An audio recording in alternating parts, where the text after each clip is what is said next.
careful, fireless study of the famous Dr. Watson, who's relating his delightful Sherlock Holmes adventure. Good evening, Doctor. You look a bit irritated, if you'll pardon my saying. Good evening, Mr. Manning. Good evening. Yes, I am a bit annoyed, and with good reason. I don't know if I've told you that Holmes has been listening in to these reminiscences. Well, here's the letter I received from him after last week's story. Read it. All right. My dear Watson, I noticed that in your last broadcast, you gave way to your regrettable habit of emotionalizing your story. Detection, my dear fellow, is or ought to be an exact science. To tinge it with romanticism is like introducing a love story into the fifth proposition of Euclid. As ever, Sherlock Holmes. Well, what do you think of that? But the emotion was there. You couldn't tamper with the truth. Holmes has always maintained that the truth is not in what you say, but in the impression you create in the other person's mind. Well, Holmes always complained that I overstress the human element in recording his cases. How well I remember the attitude with which he received the publishing of my first book about his adventures. It was a cold morning in early spring. We were sitting on either side of a cheery fire in our rooms in Beeches. A thick fog rolled down between the dun-colored houses. Our gas was lit. It shone on the white cloth and glimmered on the coffee cups and on the silver. The breakfast table had not yet been cleared away. Holmes had been silent all the morning, smoking his long cherrywood pipe, which usually displaced his favorite play when he was in a disputatious mood. Altogether, he was not in the best of tempers.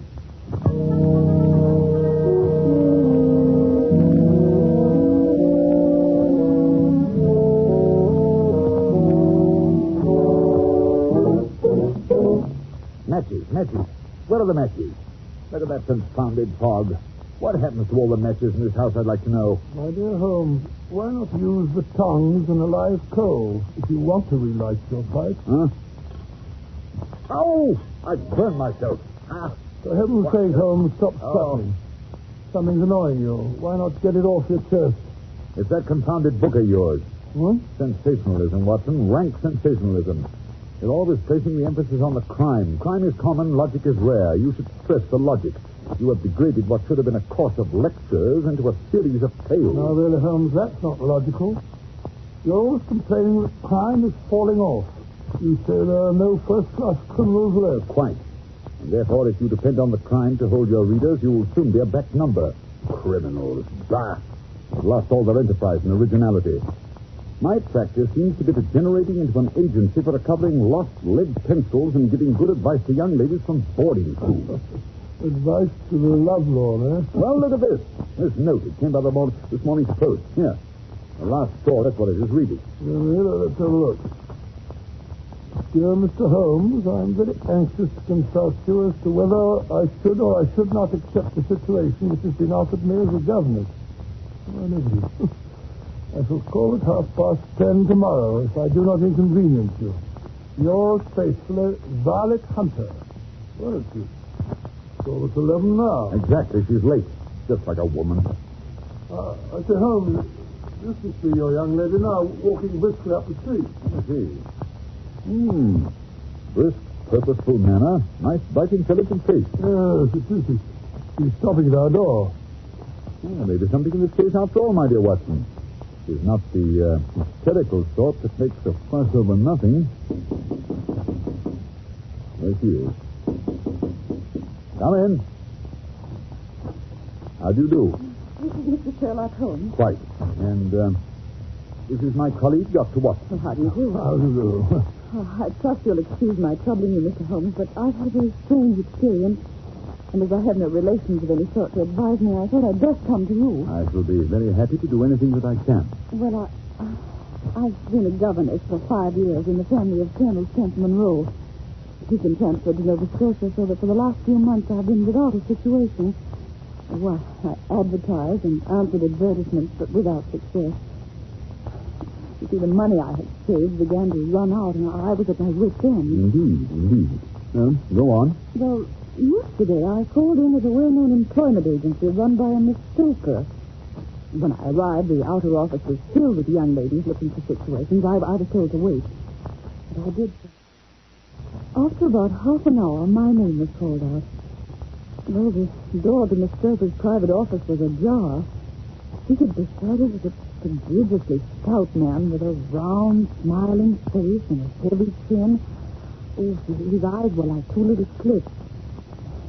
Well, I advanced to the door, my knees trembling. Oh, Mr. Holmes, if you know how I needed that word.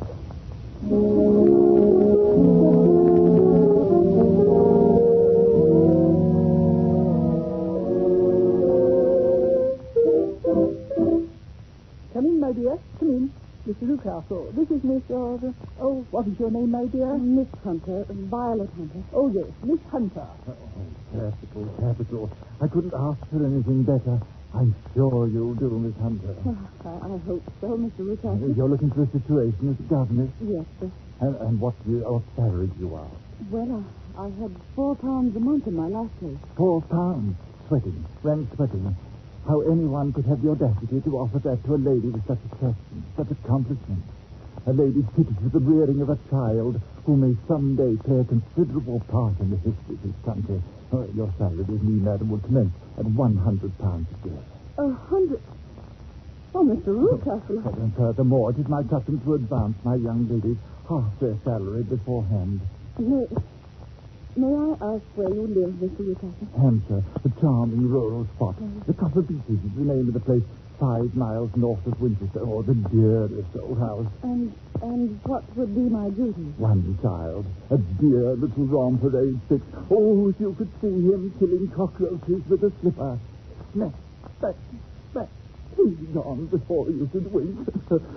My sole duty, then, is to take care of this child. Well, I'm sure your good sense would suggest that you obey any little commands which my wife might give, provided, of course, that they were such as a lady might obey with propriety. You see no difficulty, eh? Oh, I should be happy to make myself useful. Oh, by the way, in dress, for example, we're faddy people. Faddy but kind-hearted. Now, if you were asked to wear a particular dress that we might give you wouldn't object to our little whim. Oh, no. Or to sit here or there. That wouldn't be offensive to you. Why, no. Or to cut your hair short before you come to it. My hair? Oh, yes, it's quite essential. It's a little fancy of my wife, you see. And ladies' fancies, my dear Miss Hunter, must be consulted. But my hair... Oh, no, I couldn't. No, what a pity. Well, in that case, Miss Stoker, I'd best inspect a few more of your young ladies. Good day, then, Miss Hunter. I am afraid you must consider yourself struck from our list. Oh, but... You can hardly expect us to exert ourselves to find another such opening for you. But, Miss Stoker... Good day, Miss Hunter. Oh, just a minute, Miss Stoker. Let's not be too hard on the young lady. After all, my request was a little sudden. Perhaps, Miss Hunter, you'd like 24 hours in which to consider the matter? And in view of the fact that you have particularly beautiful hair, I might be willing to raise the salary to £120 a year to recompense you for our little eccentricities.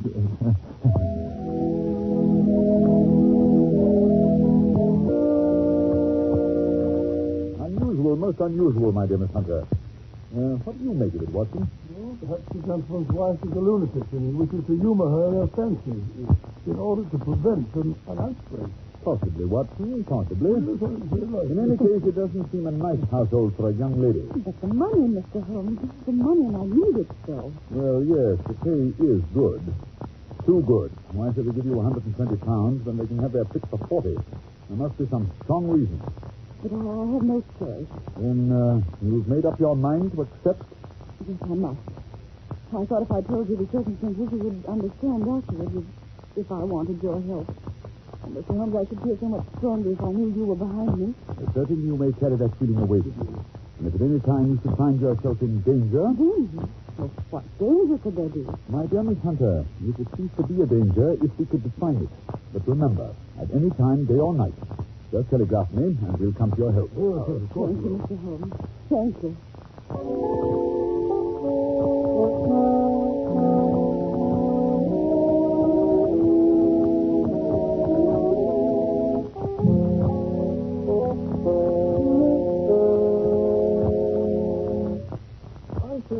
Holmes, it's been almost a week since that charming Miss Hunter called. Conditions must be pretty good at the copper Beeches, or we'd have heard from her. You never know, Watson. You never know. She may not be able to get to a telegraph office. Huh? Nonsense, Holmes. Nothing very dreadful can happen out in the open country, I guess. That's where you're wrong, Watson. My experience that the vilest alleys in London do not present a more dreadful record of sin than does the smiling, beautiful countryside. Oh, you recruit. What do you mean? The pressure of public opinion is greatest in the towns. There is no lane so vile that the scream of a tortured child or the thud of a drunkard's blow does not beget sympathy and assistance from the neighbors. But the countryside, my dear Watson, filled with its lonely houses. Think of the hellish cruelty, the hidden wickedness. Why, it may go on year in, year out in such places, and no one the wiser. Had our young friend gone to Winchester, I should not have had this fear for her safety. It's the 5 miles of country which makes the danger. See what it is, Watson. Oh, thank you. It's a telegram to you, Holmes. Oh, give it to me. It's from Miss Hunter. Oh, well, what's she say? Come at once. We'll meet you at the Black Swan Hotel, Winchester, at 3 this afternoon. Abbott, my wits end, don't fail me. What do you suppose has happened? Hurry, Watson. We've no time to lose. There's a train from Waterloo Station in half an hour. If we can only get to her in time.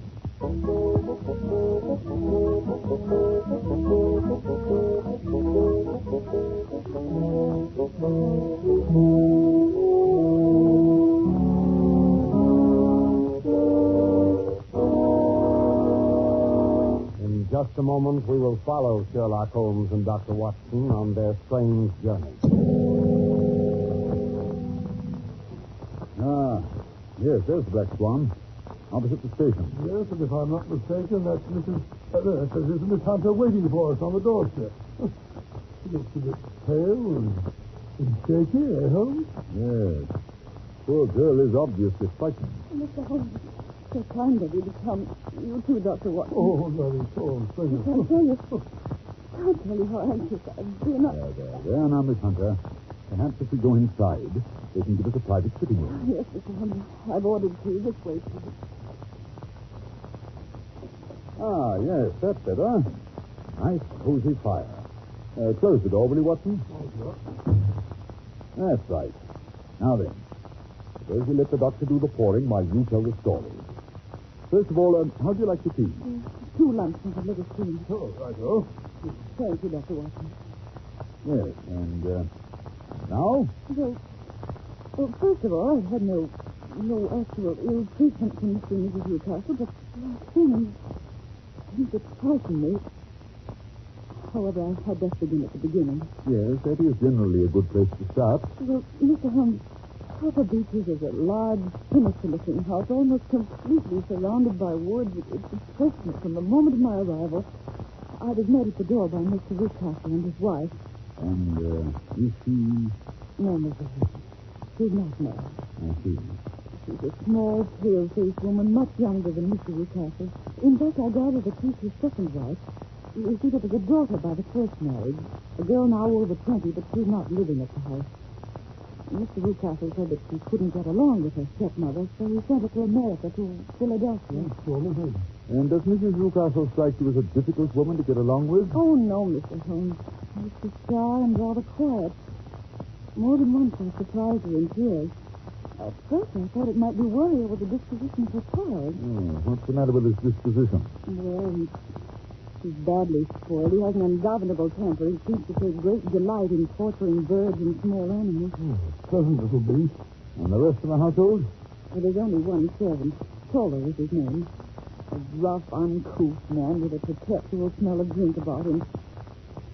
Why the keeping, I don't know. Except perhaps because he's the only one who can manage Carlo. Carlo? Yes. Carlo's a huge, underfed mastiff that's kept chained in the stables during the day, but at night they let him out. It's a terrible beast. Even Mr. Newcastle is afraid of him. I'm sure he'd carry me practice at a brick. I wonder why Mr. Newcastle desires such ferocious protection. I'm sure I don't know unless there's something on the top floor of the West Wing that he wants to protect. A west wing, eh? Yes, the door that leads into it is opposite my room, and it's kept securely locked. Yes, it looks nasty to me, Holmes. Please, Watson, please, don't interrupt. Well, the second day after my arrival, immediately after breakfast, Mr. Ruthcastle asked me to put on a dress which had been laid out for me on my bed. What was it like? Well, it wasn't a new dress, Mr. Holmes, but the material was excellent and of a particularly brilliant shade, and electric blue. Oh, let's do charming color. I put it on and went down to the living room. Mr. Ruthcastle had placed a chair for me by the front window. He asked me to sit there with my back to the window and to read to him from a French novel. Well, I read for an hour, and at the end of that time, he said I might go upstairs and change. Strange. This experience has been repeated every morning since then. Well, as time passed, I became more and more curious. Why were they so careful to keep my face turned away from the window? Naturally, I was consumed with the desire to see what was going on behind my back. So today I devised a means. I noticed at breakfast that Mr. Ruthcastle had had quite a few drinks. A happy thought seized me. My hand mirror had been broken, so I concealed a piece of it in my handkerchief and later in my book, feeling sure that Mr. Ruthcastle was too drunk to notice. Holding the book up, I was able to see everything behind me. And what did you see? Well, at first there was nothing. At the second glance, however, I saw a young man in a gray suit leaning against a railing which bordered our field. He was looking earnestly in my direction. Mr. Ruthcastle must have noticed my surprise, for he burst out angrily.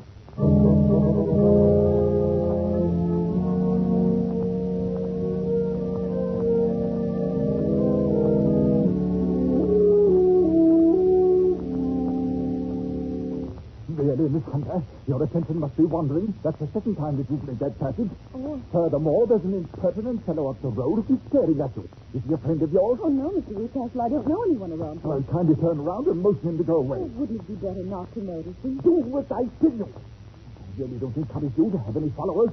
Very well, Mr. Ruthcastle. There. Impertinent fellow. That will be all for this morning, Miss Hunter. You may go to your room. Oh, but Mr. Ruthcastle, I hope you don't. Go to your room, I say. Yes, sir. And after this, you needn't bother to wear that blue dress. Oh, dear, what a frightful household. If I could only get away from here, it's all so depressing. What? But he's left the key in the door to the west wing. He must be gone. He must. I wonder what's inside. Oh, it wouldn't hurt to take just one look. Oh, how dark it is. Empty. Wait. There's 3 doors. The middle one is barred with the end of an old iron bedstead. And the wire.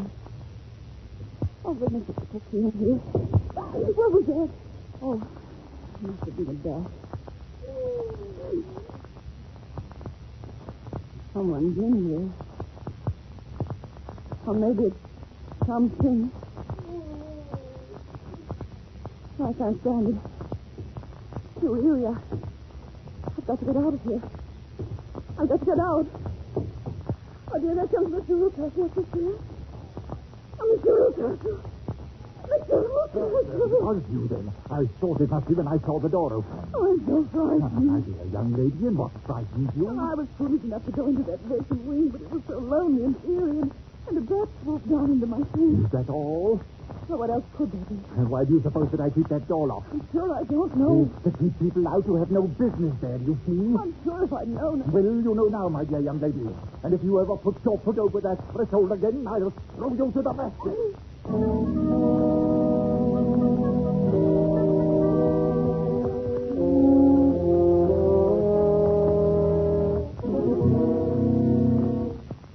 What a dreadful experience. Mr. Holmes, I feel sure there's someone locked in that room.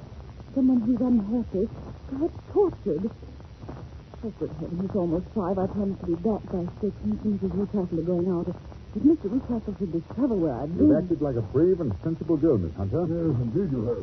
Do you think you could do one more thing? I can try, Mr. Holmes. Dr. Watson and I will be at the Copper Beeches by 7.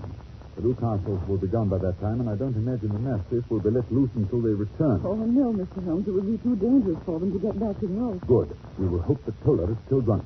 At any rate, you must get us into the house. We must explore the west wing. I'll do my best, Mr. Holmes. Now I must hurry. Goodbye, gentlemen. Goodbye. Goodbye, Lieutenant. Well, my dear Holmes, what do you make of it all? Blue dress and the man in front of the house. Obviously, they've had someone have her impersonating someone. Someone young whose hair has been cut off during an illness. That someone is probably the person imprisoned in the west wing. Sinister. That is not the most sinister part of Miss Hunter's story. No, what is that? The unpleasant disposition of the child. Well, what's that got to do with it? My dear Watson, as a medical man, you know that a child's tendencies can be discovered by a study of the parents. But heredity is a science to be worked backwards as well. You can get a good insight into the character of the parents by studying the children. This child is cruel, abnormally cruel. He probably inherited it from one of his parents. I only hope nothing serious happens before 7 o'clock tonight.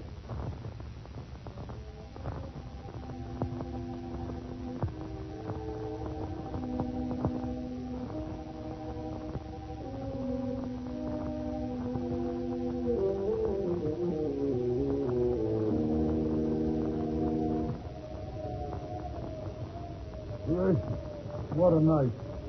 The first thunderstorm of the season.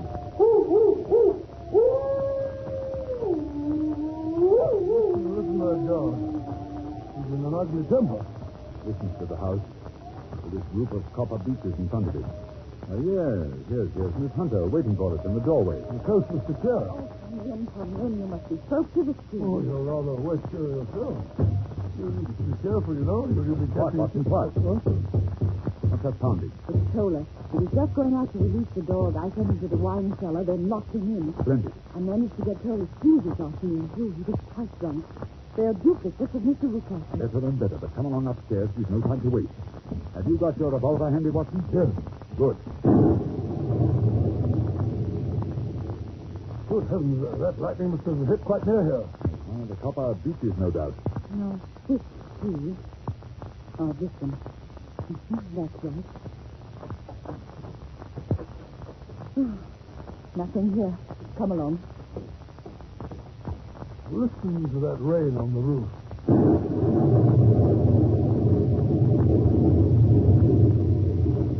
The middle door, you said. Hello in there. No answer. I don't like that. Watson, help me remove this bedstead, will you? That's right. It's tied at one side. Here, cut the rope. That's it. The door's locked. Oh, we must break it open then. Come on. 1, 2. Hello. There's no one here. Villain Newcastle has made away with the prisoner. You may be right. He's probably been carried off. Yes, but how? Through the skylight.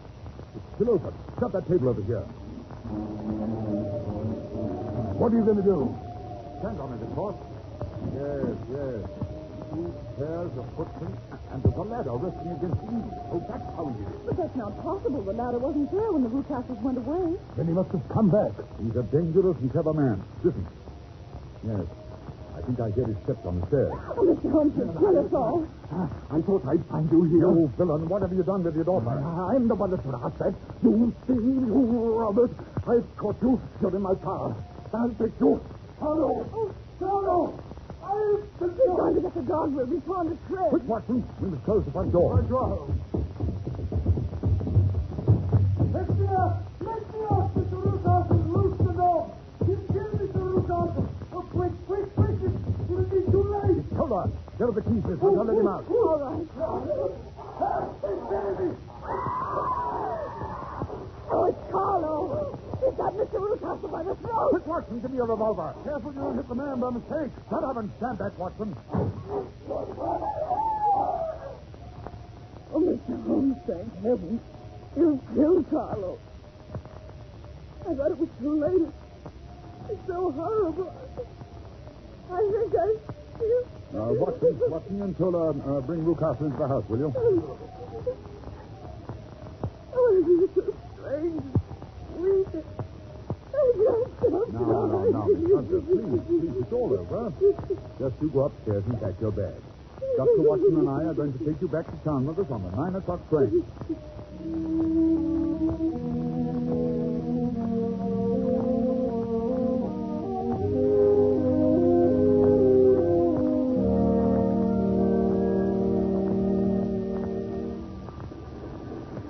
you think, Watson, that Newcastle will live? I'm afraid so, Holmes. Oh, I'm so glad to get away from that dreadful place. I say, Holmes, just what did happen to the prisoner in the West Wing, and who was it? It's all so disgustingly simple, my dear Watson. It's Newcastle's daughter, as I suspected. It seems that she had inherited some money from her mother, who was Newcastle's first wife. When she threatened to get married and take a small fortune with her, her father tried to get her to sign a paper giving the money to him. He worried her until she got brain fever and had to have all her hair cut off. Oh, what a brute. I got all these details from Tiller. Still, her young man stuck to her, and she to him. After that, Mr. Newcastle locked his daughter up and brought Miss Hunter down from London in order to impersonate her, get rid of the persistent shooter.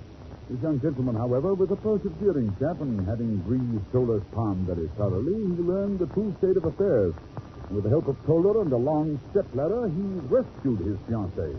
They're now headed for Southampton with a special license, and this time Miss Newcastle, or rather Mrs. Fowler, is really going to America on our honeymoon. Oh, this is quite romantic, isn't it, Holmes? Ah, you and your romance, Watson. You're a regular old woman. Well, I'm glad we were able to help the poor thing, but I wouldn't go back to that house again. Not for twice the salary. Oh, that reminds me, Miss Hunter. I was talking to a friend of mine about you the other day. She has a private school in Walsall. I believe she said she had an opening for you. Oh, Mr. Holmes, you're a darling. No, my dear. It's quite inconsequential. Really, no. Shut up, Watson.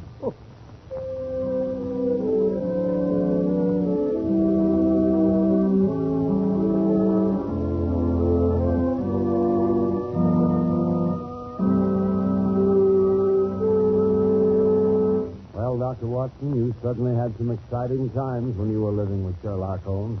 I certainly did, Mr. Manning. Those were the days. Jimmy, never a dull moment. Yes, when I think of the thrilling experiences that Holmes brought into my life, I can always... There's no community like a Cenex community. And that's why every Cenex store is so proud to serve theirs by supporting local athletic teams, promoting the arts, and making sure each store is a place its neighbors can find what they need, catch up with their friends, and stay connected. It's also why we give back, helping to make the wonderful places we call home the best they can be. Your local Cenex doesn't just work in your town, it lives there. The store next door, powered locally at Cenex.